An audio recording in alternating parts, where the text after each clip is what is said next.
Alex. I am a new patient of Dr. Gold and a new friend. And we are I'm here today helping, I'm a vet tech, helping with some kitty stuff, but we're also kind of having some really good conversations about goals and wellness in general. So it's funny because you were kind of talking about, you know, a story about diabetes, about how someone, you know, had these high stress levels and, you know, the doctor was putting her on all these medications, and turns out, you know, with just working on stress levels, stress management, cortisol management, she was able to get off drugs. And it's funny that you mentioned that, because I remember at the age of 18 is when I first started taking anxiety medication. And I always kind of felt a little hesitant to do that. I didn't really want to take medication, but I wasn't able to drive anymore at the time. So my doctor's like, you really need to try this medication. And so, you know, I go on the medication, you know, I'm on it for a couple of years or whatever. And then I start talking about coming off the medication. And my doctor looks at me and he says, well, you know, think of it like this. If you were a diabetic and you had to take your insulin for the rest of your life, just think of it like that. And that always stuck with me for a long time. And I think that is the mindset of a lot of doctors. But I think, you know, over the, you know, fast forward 12 years, you know, I've been on countless different types of medication, changing this, changing that, you know, trying this, trying that, treating side effects with other medications. And I think a lot of times you really just have to look at the contributing factors in your lifestyle, and you can eliminate so much with just coping mechanisms and, you know, natural things and positive mindsets instead of relying on these crutches. Now, I mean, I'm not knocking drugs. I think there are a place sometimes if it's temporary. And I feel the same even with animals, you know, with behavior cases. It's like, medication is not the first thing you want to turn to. I really don't like seeing, you know, these young dogs, they have so much energy, and, you know, the owners are like, oh my gosh, they're destroying my house.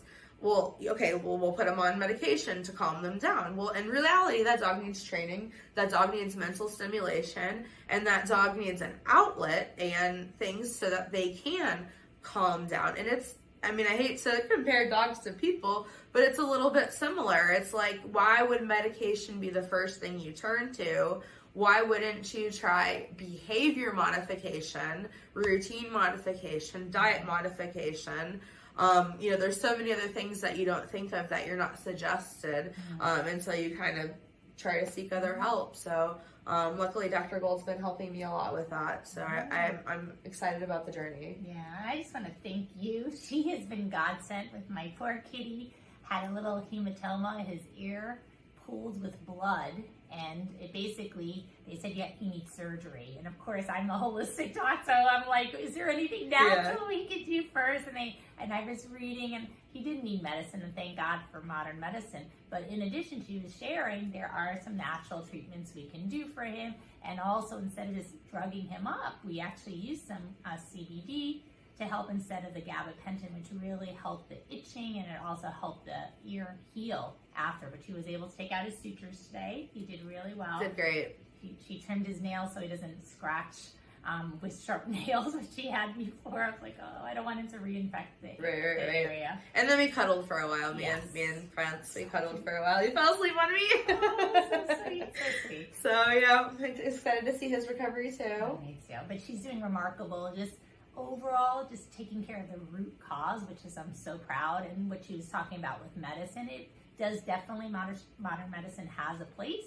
But if somebody's doing much better, you know, by treating their health with lifestyle, with mindset, finding, you know, I was talking to her about this patient, but this patient was stressed out. She was living somebody else's life. Her family told her what she was supposed to be, and they gave her a job as, I think it was it was a great profession, but it was just not making her happy. But she was a lawyer, and she was, again, fulfilling their dream. I think she wanted to be an artist. She's like, I really love art, but they said, how are you going to make money like that? You know, you're not going to make money. It was an Indian family. I'm just saying, not that I think any family wants the best for your, you know, and as an artist, even if I told my dad, he'd be like, what? My family would do the same. Even being in the veterinary profession, you know, that's so like, so out there for my family. Exactly. There's a lot of accountants and Exactly. business people, Yeah. and it's like I'm the only one that said something different, so they're kind of like, I don't know about that, you know? Yeah, So yeah. it did take a lot for them to accept that too, you know? Exactly. So I get it, yeah. And they wanted the best for her. But she realized if she's living their life,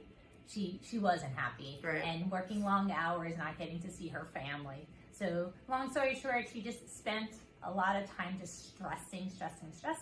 And her sugars started going up because of the cortisol levels, not from eating so much sugar. But the other doctors she saw, they said, stop eating so much sugar. And she showed me her food diary. She's like, I am not eating that much sugar. And she really wasn't. They didn't check her cortisol levels, which, you know, again, happens. It's not really a routine test. Sometimes if I see patients getting their cortisol levels checked, it's just the morning cortisol. Well, you have to check the whole day for cortisol and not just a blood test, because getting a blood draw can make you stressed out, Absolutely. right? Yeah. If I may share. Oh, yes. She just got her blood drawn, which I was so proud, but she told me ahead of time, I pass out when I get blood draws. So she told the person drawing her blood, and she did. The phlebotomist was really good. She had her in a recliner already, but that just getting a blood draw can raise your cortisol levels. So that could be a falsely elevated reading. So really important to do the saliva cortisol, which Quest, LabCorp, and some other labs, Genova, there's a lot of places you can get saliva cortisol, salivary cortisol tests, and they'll just be a little more accurate because you can do it throughout the day. Who wants like 4, draws from your skin, lab draws. Yeah. But anyway, so long story short, she got better. She felt better. This woman I was telling you about earlier, I called her Mary, and she is thriving. Her sugars have come down because she is pursuing her dream of art. And she is, she told her family, this is not my dream. This is yours to be a lawyer. And I, yes, was making a good living, but I'm just not living my dream, living my purpose. And when you have a compelling purpose, you want to get up in the morning. You want to be happy. You want to be cheerful. And now she is. And I think it's really important to say it's never too late. Even in my medical school class I was mentioning earlier, we actually had a lawyer. And I'm not just choosing law, any profession that you have. If you're in love of it, you love it, wonderful. But if it's not your calling, even if it's later in life, we had a student who became a medical student. I think it was in his 60s. He was like, I think he was a lawyer, but he just said, enough. I don't want to do this anymore. I want to change profession. He still loved what he did, and he actually combined the law with the medicine, which I thought was, wow, that's even more powerful. I could see that being very helpful. So he went into like medical law, but that was his passion also, to serve patients, and he wanted to do that. So remember, your life is yours. Live life on your terms. Even if you're in college and you're like, this is not the profession I really want, switch it. It's okay. It's not too late. If you're in that profession, you're like, this is not my calling anymore, or it was, and maybe not anymore. But it is important to find your path, and that journey is yours. It needs some soul searching, takes some time. But once you make those decisions, I know, thank God for what I've been doing with my own practice and, leading this life. I'm not a traditional doctor. I'm a holistic medical doctor. I spend time with my patients. Yeah, absolutely. You get to know them. I do. Yeah. Their stories. It's very important. Yeah. And the whole picture. Yes, and I love it. And I love like waking up every morning to do this, because I feel like it's not work.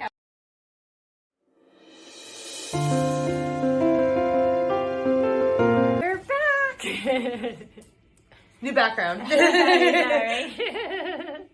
So we were talking about wellness journeys. Yes. And treating root causes, and not putting Band-Aids on things. Yes. And not having crutches. Mm-hmm. And have healthy coping mechanisms. Yeah. Yes. Even when you're feeling good, because, life is life and life happens. Exactly. And you want to have you want those mechanisms to use so that you don't feel out of control. Exactly.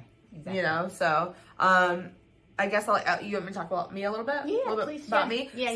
So I have, I used to say I have a multitude of mental illnesses, including bipolar disorder, OCD. I've had issues with eating disorders for a long time. And it's funny because like a lot of doctors, they'll say things like, well, this is just part of that. And, that is just, part of this disease. But, I kind of started thinking about what you told me, and you your diagnosis does not define you. You know, it doesn't. You can live a good life. You know, everybody has problems, whether it's physical or family or, you know, a bad childhood. And luckily I was grateful enough that I had an amazing support system growing up. My parents are amazing. They would do anything for me. Majority of my family lives here in Tampa. We're all very close. But, you know, sometimes, you know, people are affected by physical illnesses for whatever reason, and sometimes people are affected by mental illnesses, and it could be a reason, could just, you know, be. Right. And a lot of times we don't know the reason until we kind of talk about it and go through things, and you may not think that you had traumatic experiences that caused this, but you know, once you start breaking it down, you realize that you do. Right. And that could be a cause. And so some things that I've been finding helpful to do is journaling. I've been journaling every day. I used to write a lot and read a lot, and it was something that I completely, you know, for years I was not really able to do things that I used to love to do. Reading, even watching TV. I went through a period probably for 2 years where I just could not focus on, I didn't watch a show, could not focus on a show, couldn't finish a movie. Right. But, you know, slowly, and yoga has actually really helped too. I've done like some more meditation classes, but then also we did a yin yoga class yesterday, which was, I think, my favorite, because, you know, you hold, like, you are holding the poses, but you're not holding them too long. Right. But then you're also focusing on your breathing and your positive thoughts too, and then you're being guided through that. But you're not like sitting, because for me, I'm a fidgeter, and you can tell I talk with my hands. But you know, with the changing positions and stuff, I'm, you know, they say, okay, get your fidgeting out, you know, get it all out, then hold your position, and you would never think, I would never think someone like me would be able to sit still for minutes at a time, but it's just, you know, with guidance and with practice, you can do it, and it really helps. And honestly, yesterday, I didn't have the best day yesterday. You know, I passed out getting my blood drawn. Yeah, I got up and everything, but then it's just kind of like things happen. I didn't have a great day. I went to yoga at 5 o'clock. I left yoga at 6:15 with a totally new mindset. High five on that. So I was like, I can, you know, I went home. We even, my partner and I, we were like, let's go take the dog somewhere. We went over to New World Brewery, and I'm not really drinking right now. But it's just like, I don't know if you guys, or if you've ever been over there, but it's just like a really nice area. It's outdoor with lights, lots of like, there's like fountains and stuff. And we were the only ones there, so like my two little dogs, they were able to kind of, you know, hang out, and the employees were hanging out with them and stuff. And that's something that normally I would be probably too anxious to actually go out and do. But, you know, I don't know. It's just kind of like, I was like, you know, let's go do something. And being okay with that. And not feeling anxious. Because, you know, I'm known for, like, if there's plans, if they're made too far in ahead, I'll overthink it. And then I'll kind of talk myself out of it. And then you end up feeling bad because you didn't do it and you feel defeated. So it's like taking little steps to have positive experiences and know that you can do this. You can go out and you can do something small. And then maybe next time you can do something a little bigger. And that's all you can really do is take it day by day, you know, and it's just trying to remember that in the times that you do get all worked up. Because, you know, afterwards I wasn't always able to do this, but, you know, in the last years or so, I've had more self-awareness, and I've been able to kind of, when I come down from like a manic episode or whatever, kind of reason through it and think things out logically and be more self-aware of my triggers. But, you know, the most important part, in my opinion, is being able to use what you've learned in that moment so you don't get to a bad place and you don't get to a place where you have to analyze your behavior because you can kind of just, you know, modify it in the moment because you've learned how to. And that's really my big goal. And you're doing it. I'm trying. I'm trying. It's one step leads to another step. And it's fine that, remember, no matter the size, a step is still a step. And progress is still progress. And I said this earlier to you, but we were talking about the word imperfect. If you rewrite it, it says I'm perfect. We are perfect with our imperfections. No one is perfect, right? Right. I love the arts that has the little creases or the divots or the things missing or broken, or because that's all parts of us, but we use those broken pieces to create our wholeness. Absolutely. And recognizing we're all going to probably get injured, we're all probably going to get sick at one point in our life, we're all going to experience pain or anxiety or stress or fear, have our ups and downs. It's just part of life. Sure. It's part of our humanness. But the more we can be human and recognize this is who we are, but it doesn't define us. Sure. An emotion doesn't define us. A label, a diagnosis, an illness does not define who you are. And know that you can soar, you can fly, you can, jump, you can this. Remember, you can always do these in your head if something else is going on. But you can always overcome whatever is happening to you. And it makes you feel better when you do. Yeah. Once you hit a milestone, it gives you the motivation to keep going and hit the next milestone. Exactly. And normalizing imperfections too, Exactly. because there's that stigma that we have to be perfect. Right. And knowing that, and speaking to it and advocating for normalizing imperfection, and that we all have our problems and that we can talk about our problems. Exactly. And because for one of my biggest problems for the longest time, and I've been like this ever since I was a kid, is I would not show anything. Anything I was going through, I don't even know where I learned this, because even as a kid I was doing it. But even my mom, what's wrong? She always was so, wanting to know what's wrong. Nothing. I bottle things in. I suppress things. I don't think about things. I use avoidance behaviors. But once you kind of break that and and say, I'm not embarrassed to talk about this. Right. I can admit this and not feel like I'm less of a person than you. And that's empowering in itself. I love that. You're amazing. You're helping. I know. I love this. Yeah, this is great. And it is true, because honestly, even with my own illness, people are like, how are you? And I wasn't fine. And I'm realizing now it's okay not to be fine. Right. It's okay not to be okay. And we need to share when, we don't have to give everything depending on the circumstances. Sure. But sometimes, like with my husband especially, because he'll sense something's wrong and I'd be like, fine. And I'm like, ladies, guys, if you hear the word fine, you already know as ladies, when we say that, we're not fine. Yeah. Especially if we're like, but the idea is I tell him now, I'm not okay. It has nothing to do with you, so don't make it personal, but I'm just not okay right now. And he might say, do I need to give you space? And you can share that or not, you're comfortable, but I usually tell him, for me, what helps is like getting a hug or just him to hold space for me. Sometimes I just need to be by myself, and I share that with him too. And it feels so good to be liberated, to have my emotions. And remember, we're energetic beings, so emotions move through you, and through that emotion, you can actually feel better. So it's actually good to feel. We're humans. It's best not to suppress. When you suppress an emotion, especially, if it's anger or hatred, and it doesn't mean, again, if we're at the airport, we're like, well, I don't want to tear apart stuff, and I get that. But the idea is maybe go for a walk, do some breathing, maybe do an internal scream if you need to do that, or just like, I'm just having a moment, I'm fine, but I just need to feel this, and then let it move through you. And if you have an outlet, like going for a run or punching a punching bag or just screaming, I do that in my car, it feels so good, or just let it out in a healthy way for you. I love workouts for that. Yeah. It helps, but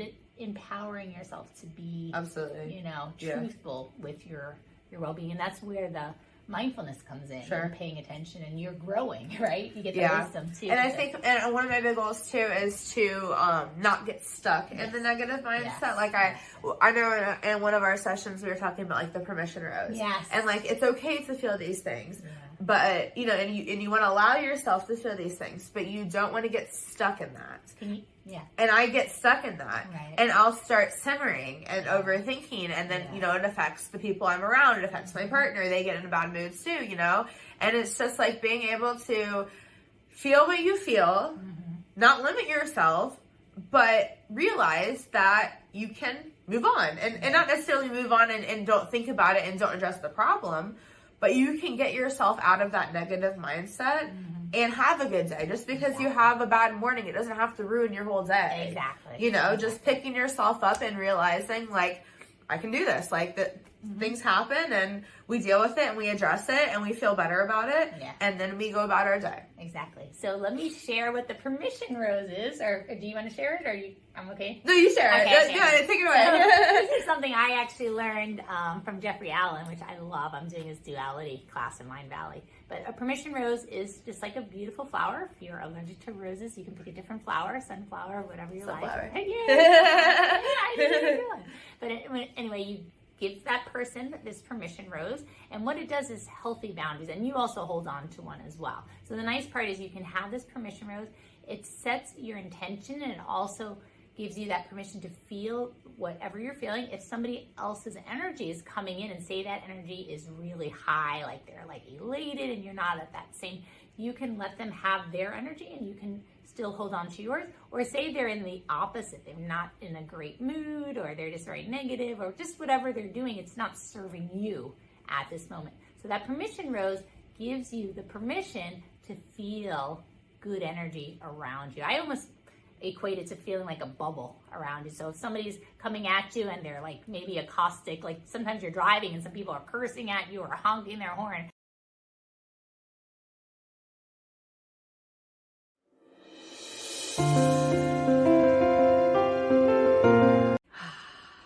So when we are all stressed with that, oh, something's coming at you and you're like, what do I do? So that permission rose can just kind of absolve you of all that stressful energy. And then the nice part is, say you get overloaded with lots of toxic things coming towards you, that permission rose can just pop, dissipates out into like a beautiful white light, and then you get a new permission rose to take in more in a good way, remembering you're not having to let it stay with you. It could just move through you as an energetic being, but you have your energy, they have theirs, and you don't have to share that. If they're like your energy, you can keep yours. You can keep the good energy. Yeah. I think it's hard with, I feel like I'm definitely, and I think you are definitely too, an empathetic person. So I think it's hard for us empaths to kind of not take on that energy of that other person, especially if it's someone you really care about, like your family member, your partner, whatever. But you just have to realize, and that's not going to help anyone, you know what I mean? So you have to kind of, keep your energy there, allow them to have their time, because sometimes they need time too. People need to express themselves, but just not take things so personally, which I have an issue with. I have a lot of, self-esteem issues, low confidence. So I'm always, something can happen, and in the back of my mind, I'm thinking, did I do something wrong? Was it me? Are you mad at me? That's constantly like an intrusive thought in my head. But you just have to trust people. And I go through it with my partner, and she'll get into a mood. She's going through a lot. She'll say, listen, it's not about you. Sometimes, and I trust her, and she doesn't lie, but sometimes I'll still take it to, heart, because I see this person struggling, but it's something that, with practice and with the right mindset, we can move forward from it and kind of learn to, and that'll help the other person too. Exactly. Because what happens if you don't do that is you take on their mood, and then it just keeps transferring. Exactly. And it ruins the day. Yeah. And I actually did have a girlfriend. I put this in my book, but the idea is we would talk. She would tell me all the negative things that were happening, all the hardships she was going, which I was actually really happy to be there for her. Yeah. But it was bringing me down. And then she would abruptly end the conversation. Once she felt better, she's like, I let it all out. Okay, I'll talk to you later. I never asked how I was doing. And you're like, oh my gosh, I'm so worried about you. Oh yeah. And I was like, I want to talk too. But I did. I actually wrote her a letter because I felt, I don't know why, I wanted to actually tell her, but she has a very strong personality, and for me it was just hard to kind of confront, or I didn't want her to feel like I was writing directly to her. So I just wrote this kind letter. I said how much our friendship means to me, but when we abruptly ended the conversation after we just spoke about all the stuff she's going through, it kind of made me feel empty. I was just felt like, when I say empty, I'm full of her stuff, but I was just like feeling depleted, and just it was too much. So I said, I want to continue our friendship, but it was making me dread our calls, and I don't want to do that. So I was pretty honest, but in a kind way, saying that I still want our friendship to continue. Please, is there anything we can do about this to rectify it? And she was actually really open. She's like, I didn't even realize I was doing that. A lot of times people don't. Well, that's exactly. Yeah. She's a beautiful person, and we're still friends today, and she had no idea. Yeah. So she was very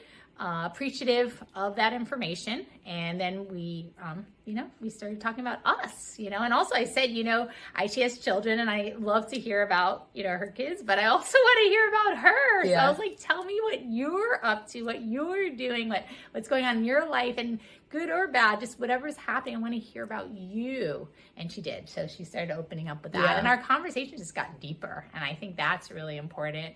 Just with even family members now, I notice I'm being more open communication of just how I'm feeling and what I actually need, and receiving those needs. Because I think if you set healthy boundaries and some kind of rules in a good way, like today I was like, I just want to talk about happy stuff. Is that okay with you? And she's like, yeah, let's do that. And she felt good at the end of the conversation.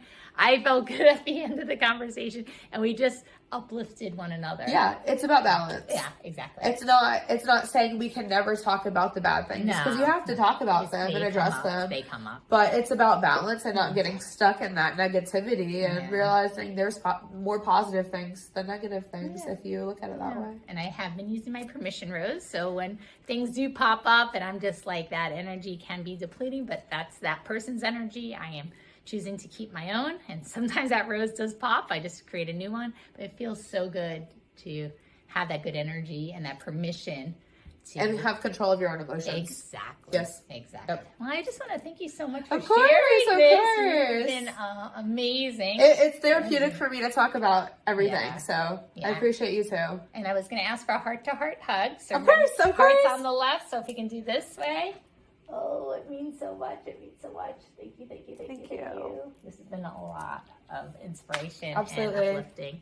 So Dr. Golds with Dr. Golds Optimal Living Institute, just want to thank Alex for being here. I'm honored. Yeah, she's just an incredible light in this world. Keep shining your beautiful essence, and hope to see you soon. Thank you all for watching. It means so much to me. Not so much to us to learn from you as well. So we'd love for you to share any comments, things that you've learned, insights, things that we can all grow from. And please subscribe. We appreciate that too. And like and follow this channel so we can continue to grow and share our message with others. Have a beautiful day. Thank you guys. Your health matters. Toodles. Mwah. Love ya.